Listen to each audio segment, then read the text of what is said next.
Okie dokie. So I am doing a short video on the types and brands of makeup that I use. I've gotten a few requests for me to do a quick video on this, so I'll just kind of go into detail about each one in particular briefly. So I don't wear a whole lot of makeup. The two main things that I pretty much have to have are basically mascara and some kind of concealer or foundation. And of course, I always do wear nail polish like 24/7. I just have to. So I do also like to add in some blush, some lip balm, and for eyeshadow, I actually use, I'll either use blush or I will use, let me show you real quick. I forgot to add this in the video, but this is something I made, and this is like eyeshadow, but I made it out of activated charcoal, and I added in some cinnamon, baking soda, nutmeg, and cornstarch, and I think I added some ginger in there too.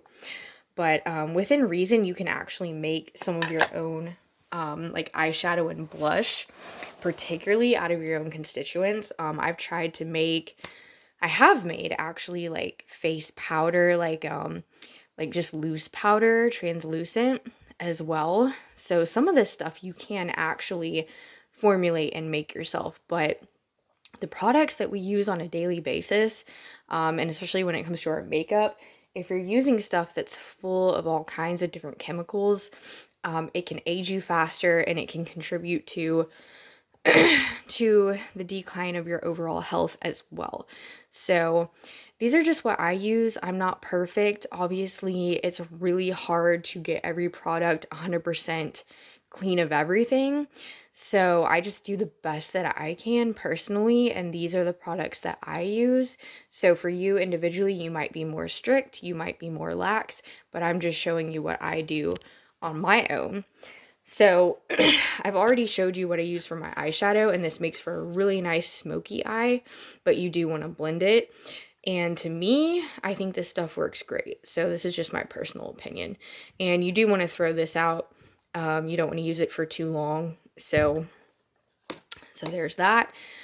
And for nail polish, I usually just keep a couple at a time, and I'll just basically wear the same color until it runs out. But my favorite brand is Orly Breathable.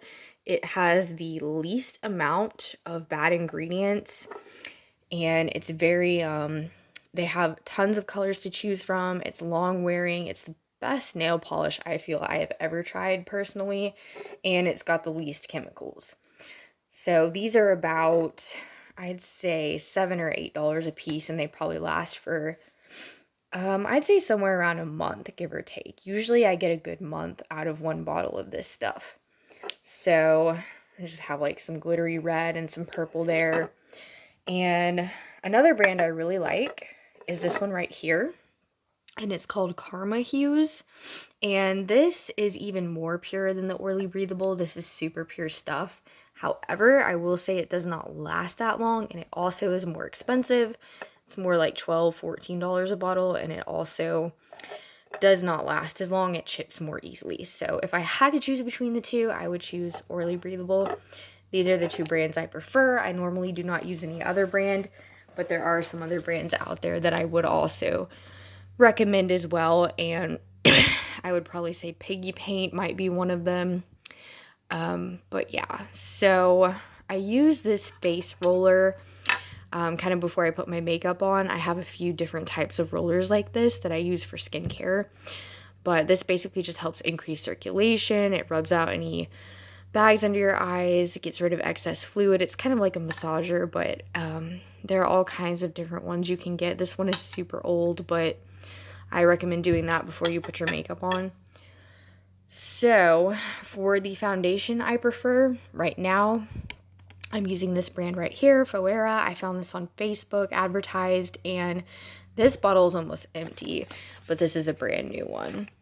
So, and you can look on the, oh, it fell, obviously. Okay, on the ingredients here, the iron oxides are what you want to look for. It's so much better than using using the artificial colors, like, it'll say red number 40, yellow number 5, yellow number 6, blue number 1, all that stuff.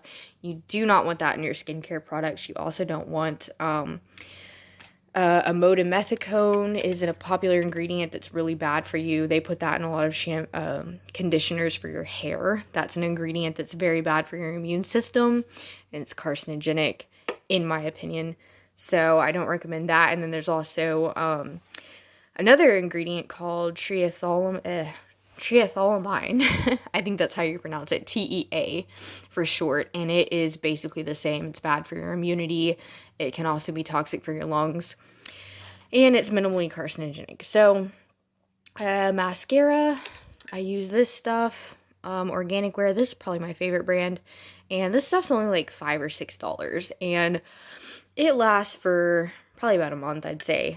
And then I just have this little brush that I use kind of help straighten up my eyebrows and apply my eyeshadow. And I put some frankincense oil on my face currently as well, before and after applying makeup. This is another mascara I really like. This mascara actually, Well People, it has lasted me forever. I have seriously had that mascara for probably like 3 months. So I do recommend it. I mean, I think it was like $20, but honestly, it's worth it if it's going to last you that long. So very clean ingredients on the Well People brand. I did look into that. So Foera, I don't always use this brand, but I do really like it. So, I do recommend it as of now. For lip balm, I just have some Burt's Bees, and this came from Sprouts. A friend gave it to me. It's just lavender, coconut. I'm not a big fan of lip gloss or lipstick because I'm drinking and eating all day, every day. And it just comes off way too easy, and I don't like to mess with it. So, I don't prefer it. However, let's see. My blush is Josie Moran. And I actually keep my blush in a bag like this because it's very precarious. And the thing about blush, eyeshadows, powders, etc. is you just never know when they can explode in your makeup bag, and then that's never fun. So, sorry, my stuff keeps knocking over. Okay, so last but not least, eyebrows. I use just pencils like this. I forgot what this product is actually called, but I do know it was a clean product that I bought for about $20, and I've had this stick for probably 6 or 7 months, so definitely worth it. And then I use these very basic little eyebrow pencils right here. These are CoverGirl. In my opinion, they have some pretty clean ingredients in these. CoverGirl as a whole brand, I don't recommend. I feel like their foundations and eyeshadows, etc., are not clean by any means. So that's just my opinion.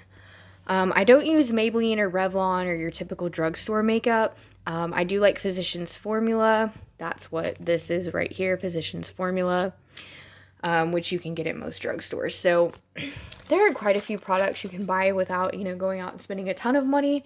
So this is just what I do for my face. I also have like kind of like a henna / indigo powder that I apply to my eyebrows every morning and night, lightly with an eyebrow brush. And so that kind of helps my eyebrows just keep like a semi-permanent natural tint, and that kind of helps them appear a little bit darker and thicker. So I would recommend something like that. You can do clear mascara, if you're not big on makeup, something like that, real simple. And yeah, that's pretty much what I do, and I'll explain more about different types of skincare in the future as well as hair care, so stay tuned. Thank you for watching.